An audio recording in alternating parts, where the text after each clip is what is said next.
que você faz para ser feliz? Queria convidar vocês para ouvirem a palavra de Deus que vai ser lida agora e pediria que vamos ficar de pé para essa leitura. Todo mundo. Mateus capítulo 5, começando no versículo 1, nós lemos o seguinte. Vendo as multidões, Jesus subiu ao monte e se assentou. Seus discípulos aproximaram-se dele e ele começou a ensiná-los, dizendo: Bem-aventurados os pobres em espírito, pois deles é o reino dos céus. Bem-aventurados os que choram, pois serão consolados. Bem-aventurados os humildes, pois eles receberão a terra por herança. Bem-aventurados os que têm fome e sede de justiça, pois serão satisfeitos. Bem-aventurados os misericordiosos, pois obterão misericórdia. Bem-aventurados os puros de coração, pois verão a Deus. Bem-aventurados os pacificadores, pois serão chamados filhos de Deus. Bem-aventurados os perseguidos por causa da justiça, pois deles é o reino dos céus. Bem-aventurados serão vocês, quando por minha causa os insultarem, os perseguirem e levantarem todo tipo de calúnia contra vocês. Alegrem-se, regozijem-se, porque grande é a sua recompensa nos céus, pois da mesma forma perseguiram os profetas que viveram antes de vocês. Senhor, pedimos a Tua bênção sobre a leitura da Tua palavra, e que o Espírito Santo possa aplicá-la à nossa vida conforme o Seu querer nesta manhã. Assim oramos no nome de Jesus. Amém. Podem sentar.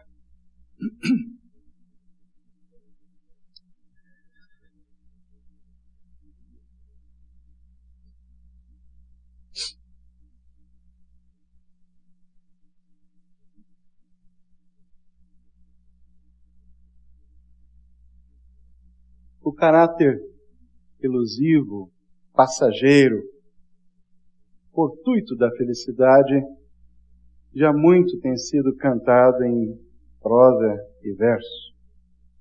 Foi Tom Jobim que compôs uma das músicas famosas, Tristeza não tem fim, felicidade sim. E uma das estrofes diz que a felicidade é como a pluma que o vento vai levando pelo ar, voa tão leve, mas tem a vida breve, precisa que haja vento sem parar. Que descrição incrível dessa realidade que eu e você vivemos no dia a dia, nessa busca pela alegria, pela felicidade, pela satisfação, e como ela nos escapa da mão. O contexto é o contexto normalmente de amor, ele fala sobre isso depois. A felicidade continua a ser perseguida, assim como sempre foi, incansavelmente, a qualquer preço, pelos seres humanos desde sempre. Sempre foi assim, sempre foi também, e foi no tempo em que Jesus esteve aqui na Terra. Ao falar então para aquela enorme multidão assentada na montanha, na encosta da montanha, centenas de homens, mulheres e crianças com os olhos fitos nele, a atenção total em Jesus Cristo, falou como se fosse um anfiteatro para essa multidão.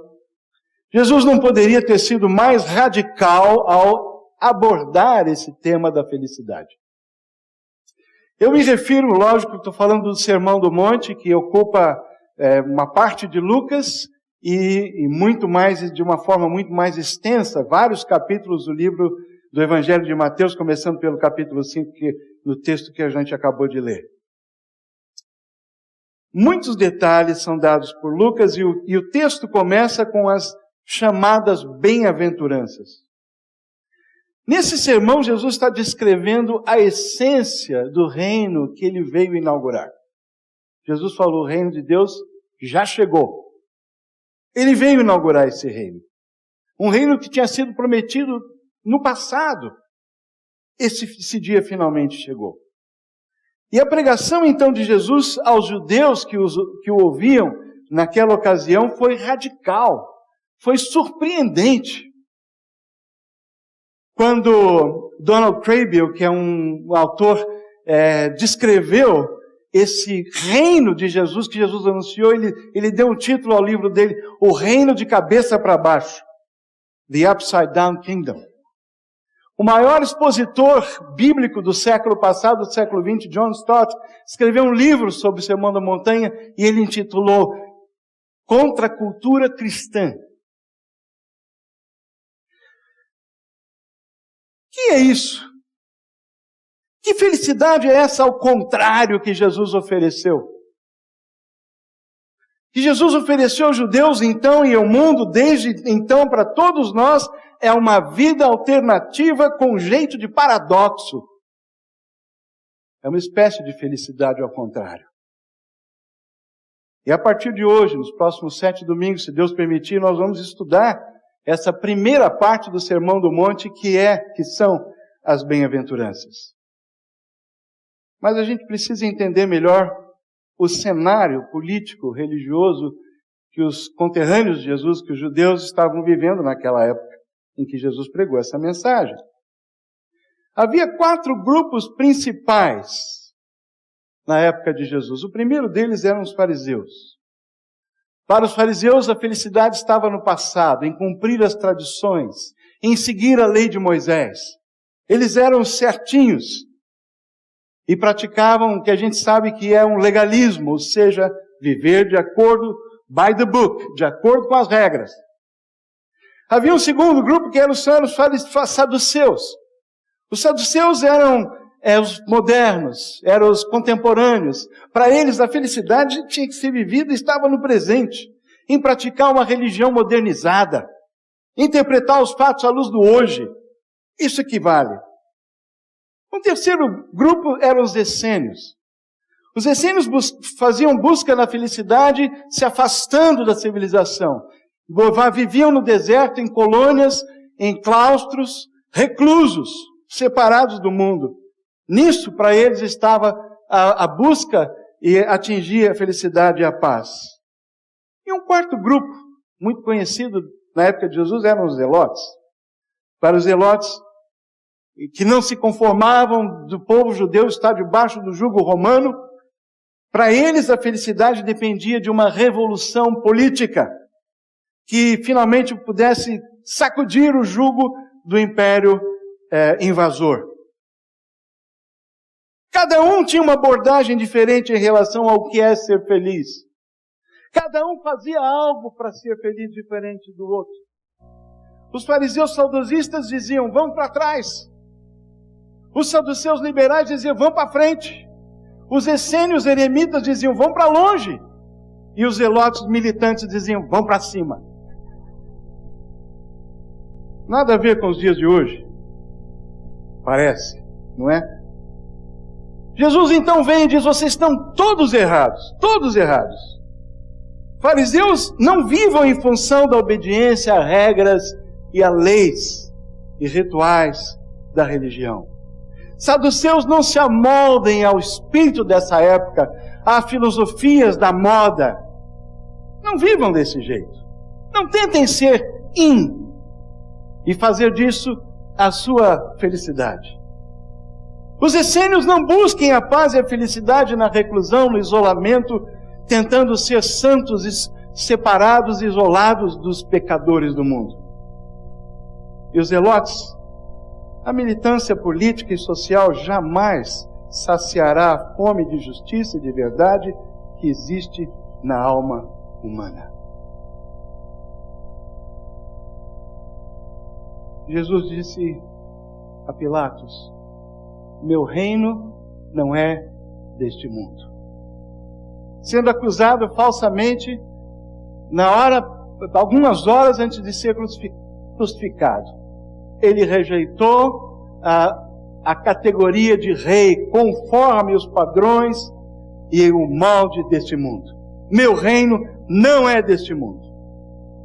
Os judeus esperavam a vinda do Messias como um rei muito poderoso e ir libertá-los de Roma. Daí a decepção de uma boa parte deles, quando ouviram de Jesus palavras de reconciliação, de amor, de obediência, um foco muito mais na pessoa, no interior, nas atitudes, e não no exterior, não na religiosidade externa. Na Galileia, quando ele fez aqueles milagres na parte do ministério que ele realizou no norte da Palestina, muitos milagres, andou sobre o mar, multiplicou os pães. Naquela ocasião, os judeus queriam à força proclamar o rei. Diz a palavra de Deus que tentaram proclamar o rei à força. Jesus recusou. Mas no dia seguinte, ele saiu com o barco, foi para longe, do outro lado do lago, que era chamado Mar da Galileia, os judeus ficaram sabendo, chegaram até lá, aquela multidão não largava Jesus, e ele disse: eu sei porque vocês estão me procurando. Eu alimentei vocês. Vocês vieram não buscando a comida que não perece. Vocês vieram buscando a comida que perece. Nós queremos um rei assim. Um rei que nos liberte das circunstâncias. Um rei que sacia a nossa fome física. Um rei que ponha dinheiro no nosso bolso. Que ajude a gente a ter um carro bom, que funcione, não com 10, 15 anos. Um rei que nos ajude a pagar as nossas dívidas. Um rei que resolva todos os nossos problemas. E muitos deles problemas que nós criamos porque não soubemos ser responsáveis. Nós queremos um rei assim. Os judeus também queriam. Quando Jesus foi informado pelos discípulos de João Batista que ele tinha mandado perguntar, ele estava preso, e mandou perguntar para Jesus se realmente ele era aquele que há de vir ou se deveriam esperar outros. Nós já falamos sobre isso aqui no passado. Na dúvida, João Batista, que veio preparar o caminho do Senhor, duvidou, estava em dúvida, sofrendo na cadeia pela sua justiça, pela sua integridade, porque ele expôs o pecado. Mas Jesus disse sobre ele que o maior de todos os nascidos de mulher, até aquela data, João era o maior de todos. De todos os seres que tinham existido na face da terra, até aquele momento, João Batista era, aos olhos de Deus, o maior de todos. Maior que Moisés, maior que Abraão, maior que Adão, maior que todos. Aos olhos de Deus. Mateus capítulo 11, versículo 11. E aí ele acrescenta uma coisa surpreendente. Mas ele diz: mas o menor no meu reino, no reino dos céus, é maior do que ele. O que é que Jesus queria dizer com isso? Como assim? O menor no meu reino é maior que João Batista?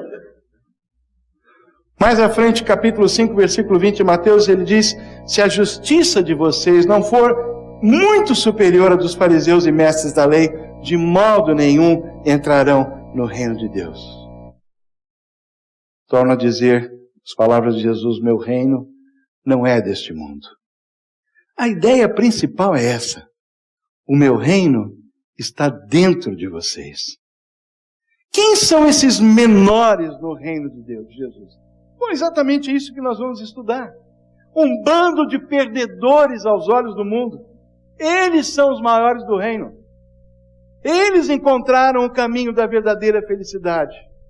Os pobres de espírito, os que choram, os humildes, os que têm fome, os que têm sede, os pacificadores, os puros de coração, os que são perseguidos, os perdedores aos olhos do mundo. Esses são os maiores aos olhos de Deus. E hoje nós começamos pelos pobres em espírito. Que jeito de começar a plataforma do reino, dando para os súditos qual é o código do reino. E a primeira coisa que ele fala: bem-aventurados os pobres em espírito. Como assim? Domingo passado nós introduzimos muito bem essa temática quando o pastor André pregou sobre o Salmo 1, e ele mencionou, o Salmo começa assim: como é feliz aquele que não segue o conselho dos ímpios, não imita a conduta dos pecadores, nem se assenta na roda dos escarnecedores. Essa expressão bem-aventurados ela é paralela a essa expressão que no Antigo Testamento é traduzida na NVI, como é feliz, bem-aventurado. A palavra no grego é makarios, que significa feliz, cheio de gozo. Para a gente entender o que significa, não é uma felicidade, não é uma alegria passageira que se baseia em coisas que eu dependo dos outros. A ilha de Chipre, naquela época, era conhecida como a ilha abençoada, ou a ilha abençoada, em grego, Ré Macaria. O que significa que aquela ilha, naquela época, tinha um clima tão perfeito, um solo tão fértil, tantos recursos naturais, que popularmente, no mundo da época, se dizia, se você é de Chipre, mora em Chipre, você não precisa sair de Chipre para ser feliz. Você não precisa sair de lá, tem tudo para ser feliz. A ilha de Chipre basta. Esse é o sentido da palavra bem-aventurado. Esse é o sentido do termo que é usado aqui quando Jesus fala feliz, ou como é feliz, bem-aventurados são os pobres de espírito. Ou seja, nós temos aqui nessas bem-aventuranças tudo que é necessário para ser feliz. Nós não precisamos nada fora disso. A felicidade se encontra nisso que Jesus vai dizer e disse para nós e está dizendo hoje. Jesus disse aos seus discípulos, antes de ser crucificado, despedindo-se dele, lá no cenáculo, naquela última refeição, dizendo que eles iam ficar tristes por um tempo, porque ele ia morrer na cruz, ia ser sepultado. Mas ele acrescenta, assim também agora, vocês têm tristeza, mas outra vez os verei, quando eu ressuscitar. E o vosso coração se alegrará, e a vossa alegria ninguém poderá tirar.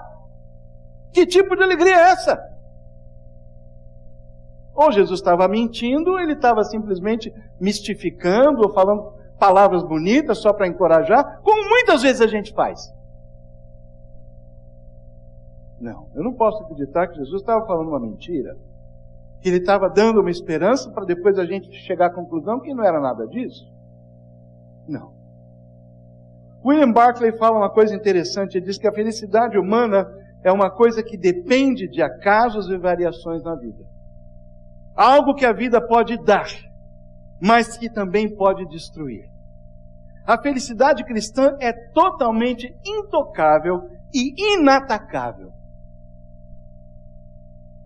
Como são felizes, Jesus está dizendo, os pobres em espírito. Como são felizes os que choram. Como são felizes os que têm fome, os que têm sede. Como são felizes os perseguidos. Mas que contradição com os padrões do mundo. A felicidade de Cristo, em outras palavras, não depende de circunstâncias eternas. Trata-se de uma felicidade que depende inteiramente de Jesus Cristo vivendo em nós a sua própria vida. A vida de Deus. A vida abundante de João capítulo 10, versículo 10. Cristo vivendo em nós. Só depende disso a nossa felicidade. Pedro falou sobre isso de uma outra maneira quando disse que nós somos participantes da natureza divina. 2 Pedro capítulo 1, versículo 4. Participantes da natureza divina. Aí está a fonte da felicidade. Observe que Jesus não está dizendo aos meus ouvintes, eu desejo a vocês muita felicidade. Não. Jesus não está proferindo aqui um desejo, um talvez. Jesus está declarando, felizes são, bem-aventurados são. É fato. É uma declaração de Deus. Felizes são, bem-aventurados são os pobres em espírito. Novamente, a palavra no grego aí, ela não se refere, tem uma outra palavra que se refere à pobreza material. Aqui é uma palavra mais forte ainda, tocas, que significa um estado miserável, é totalmente destituído, sem absolutamente nada, desgraçado. Essa é a ideia da palavra. E Lucas coloca isso de uma maneira mais no paralelo das bem-aventuranças narrado por Lucas, ele coloca diretamente: vocês, bem-aventurados vocês os pobres, pois a vocês pertence o reino de Deus. Queridos, o orgulho é o nosso maior inimigo e o primeiro obstáculo na rota da felicidade. O mundo diz: seja assertivo, orgulhe-se de si mesmo, conquiste o seu lugar ao sol, dê valor a si próprio, afirme-se, ame a si mesmo. Essa é a mensagem que a gente ouve. A gente é bombardeado com isso.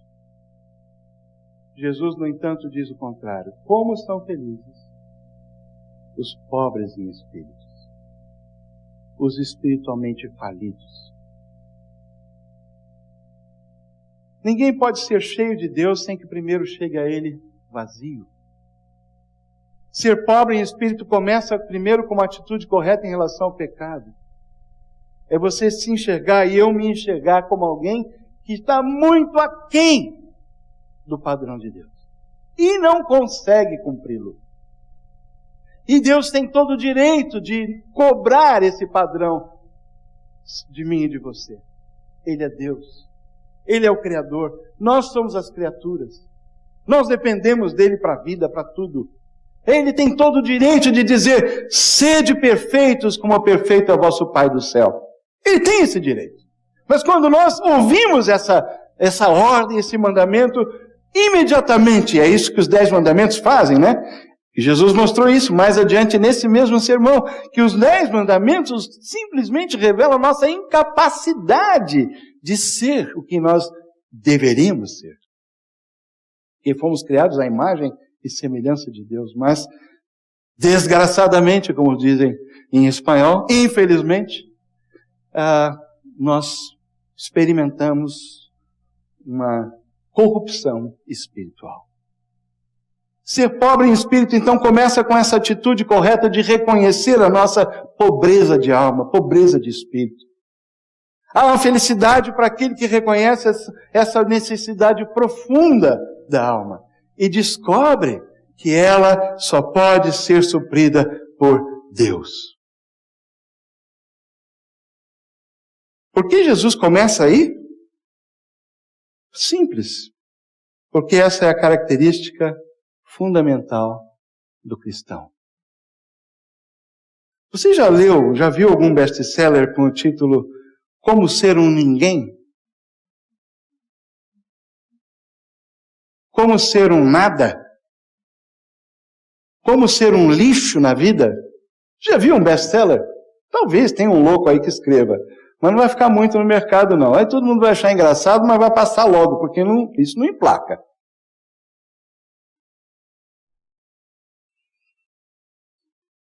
Eu fico impressionado com o programa de 12 Passos. O programa de 12 Passos é um programa que começou com inspiração bíblica, com 2 homens que descobriram que juntos eles podiam se ajudar a se livrar do vício do álcool. E na marra eles descobriram que um ajudando o outro e aplicando na vida deles algo muito simples, uma série de passos simples, eles poderiam não mais ficar dependendo do álcool ou de qualquer outra droga, porque esse programa se expandiu, está no mundo inteiro. É um programa que dá resultado desde que você siga, como qualquer programa. Mas o que fico impressionado é com o primeiro passo. O primeiro passo diz que a gente não tem qualquer poder sobre a nós mesmos. É reconhecer a nossa impotência contra o álcool, contra a droga. Eu não consigo sozinho vencer. Primeiro passo. Segundo, tem alguém que pode. É exatamente isso o que Jesus está dizendo. Pobreza espiritual é o reconhecimento. Eu não consigo agradar a Deus. Eu não consigo ser feliz. Eu não consigo acertar todas. Eu não consigo. Mas Deus pode suprir, preencher, me fazer feliz, apesar do meu pecado, apesar da minha deficiência. Os pobres em espírito tornam-se tão dependentes de Deus que passam a ser independentes de qualquer coisa do universo. Esse é o alvo. Esse é o caminho. Eles compreendem que na sua própria força é impossível manter-se feliz todos os dias. Toda sorte de ofertas que nos vão fazer mais felizes. Gasta um pouco mais, viaja um pouco mais. Tome tal remédio, malha mais. Tudo. Cada caminho. Faça tal regime, tal outro regime. Faça uma plástica, gaste nisso e vá embora. Isso para não dizer as autoajudas, as outras religiões, que são milhares e milhares, que tentam fazer você descobrir a paz em você mesmo. Dizem para você que Deus, você é também parte de Deus. Não é isso que a Bíblia diz.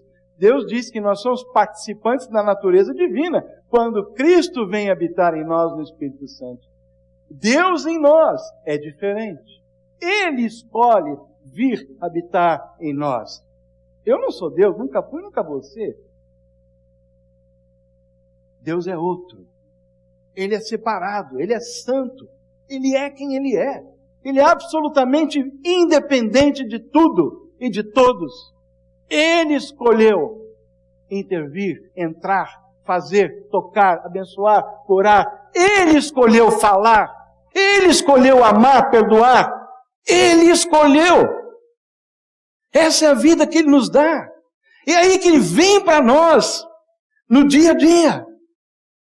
Mas para que a gente experimente isso, que é, na realidade, a descrição de ser feliz, é ter esse relacionamento com Deus, é preciso que a gente tenha essa atitude de pobreza de alma. Não, meu pai plantou não sei quantas igrejas. Meu avô fundou não sei o quê. Eu cresci na igreja. Eu sou crente desde pequenininho. Está parecendo aquele guiando o carro. Igualzinho. Se acha. Sabe, para Deus esse tipo de atitude fede.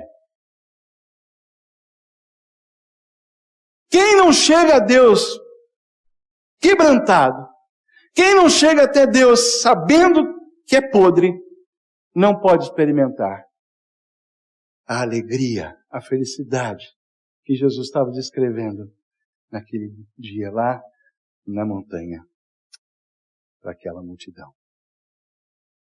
Os pobres em espíritos compreendem que na própria força é impossível manter-se feliz, mas descobrem que com Deus isso é possível.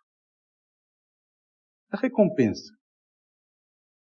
A recompensa é fazer parte, é experimentar uma qualidade de vida superior já, aqui e agora. Não se trata apenas de você ser salvo, aceitar Jesus, ser salvo e aguardar o dia em que a gente vai para o céu. Não é disso que Jesus está falando. Jesus está falando de uma vida que a gente vive aqui agora, no dia a dia.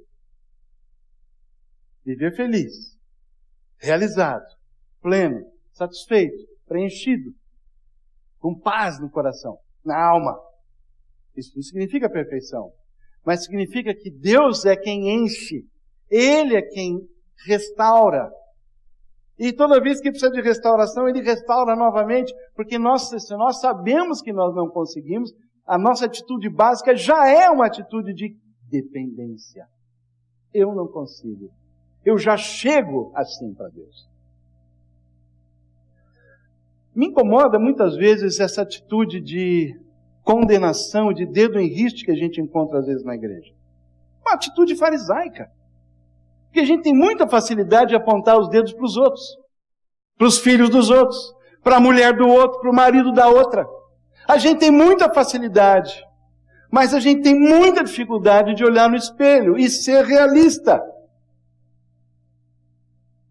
Quando nós vivemos dessa maneira, nós não somos melhores que os fariseus. Porque as pessoas podem olhar para nós, nossa, aquele cara lá olha, aquele lá é crente, hein? Olha a oração que ele fez, né? Oh, aquela lá é crente, hein? Como ela é humilde, serva. Porque você não sabe o que está lá dentro.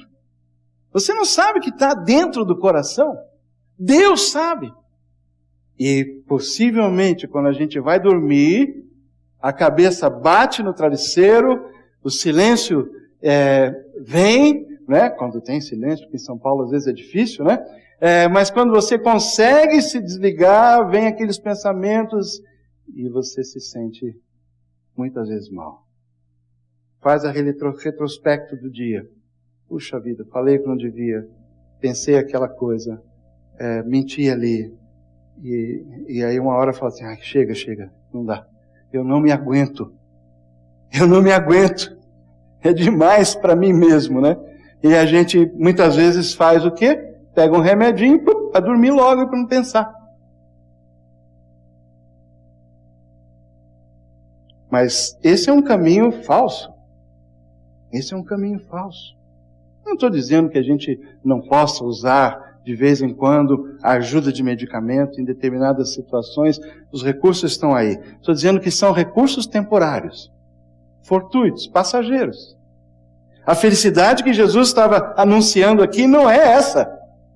É algo profundo, que não depende de nada, depende dele. Ele dá, independente da circunstância. E o primeiro passo é eu me esvaziar, eu me empobrecer.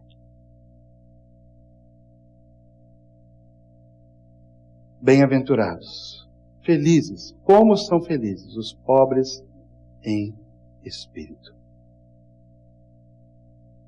Vamos curvar nossa cabeça para orar.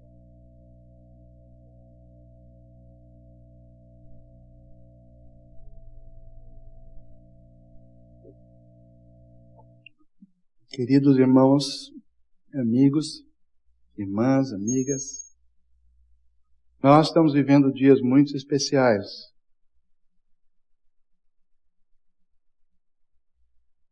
Nós estamos vivendo momentos na nossa nação,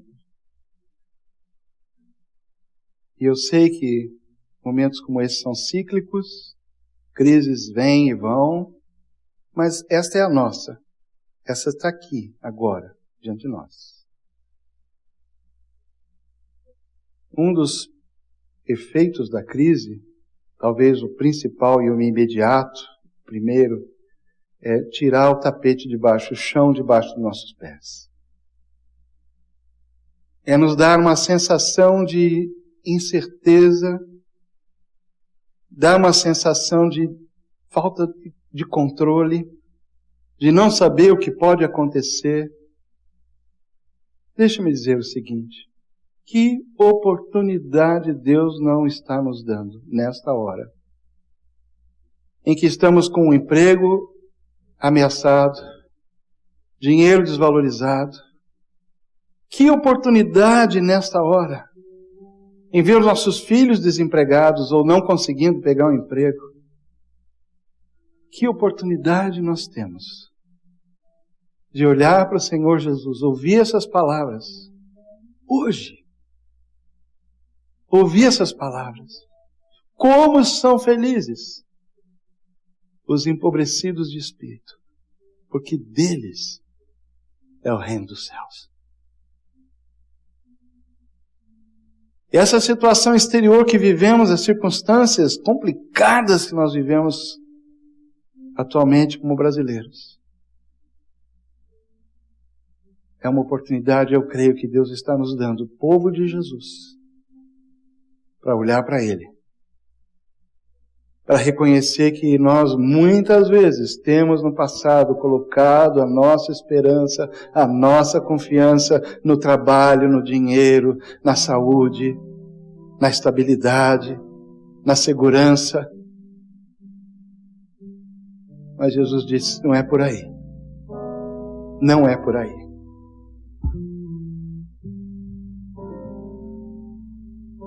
Nessa manhã eu gostaria de encorajar cada um que está aqui a se esvaziar diante de Deus,